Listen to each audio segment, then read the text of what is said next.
दिल्ली से बहुत दूर एक छोटे गांव के किनारे एक नदी बहती थी। वहां टूटी झोपड़ी में गरीब मछुआरा रामू रहता था। पत्नी सीता और बेटा गोपाल उसके साथ थे। रामू रोज मेहनत करता था, पर उसके दिल में एक बड़ा सपना था। वह गोपाल को स्कूल भेजना और परिवार को नया घर देना चाहता था। एक दिन गांव में एक अमीर व्यापारी नई गाड़ी में आया। उसने रामू को मेहनत करते देखा और उसे प्रलोभन दिया। उसने कहा कि मेरे पास बड़े जाल और मोटर वाली नई नाव है, तू मेरे साथ काम कर, मुनाफा आधा आधा बांटेंगे, तेरी गरीबी खत्म हो जाएगी। रामू की आंखों में चमक आ गई। उसने बिना सोचे समझे हाँ कर दी। शुरुआत में बहुत ज्यादा मछलियां मिलने लगीं। रामू खुश था और परिवार के लिए मिठाई और नए सामान लाने लगा। लेकिन कुछ दिन बाद उसे एहसास हुआ कि व्यापारी उसे धोखा दे रहा है। वह हर हफ्ते मरम्मत और पेट्रोल के बहाने पैसा काट लेता था। रामू को उतना ही मिलता था जितना पहले मिलता था। रामू को समझ आ गई कि उसने गलती की है। अगली सुबह रामू व्यापारी को छोड़कर अपनी पुरानी नाव और अपनी ईमानदारी के पास वापस लौट आया।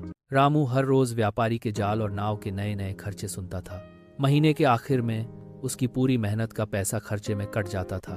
धीरे धीरे उसे एहसास हुआ कि वह धोखे में फंस चुका है, पर अब उसके पास अपनी नाव भी नहीं थी। उदास होकर घर लौटे।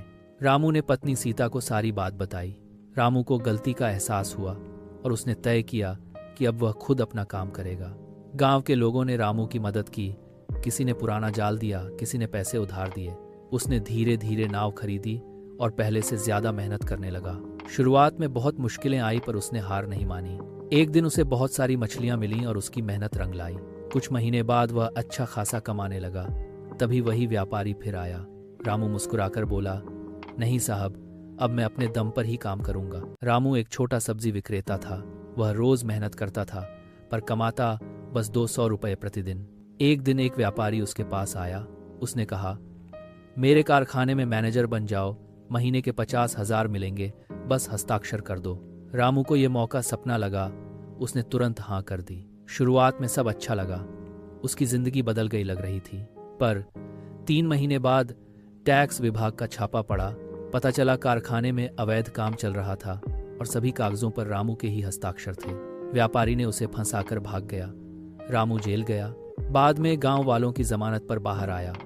वह फिर से शून्य पर आ गया, पर उसने हिम्मत नहीं हारी। उसने उधार लेकर फिर से सब्जी बेचना शुरू किया। रोज पहले से ज्यादा मेहनत की। धीरे धीरे ग्राहक बढ़े। उसने अपनी दुकान खोल ली। असली ताकत हमारी अपनी मेहनत में ही होती है।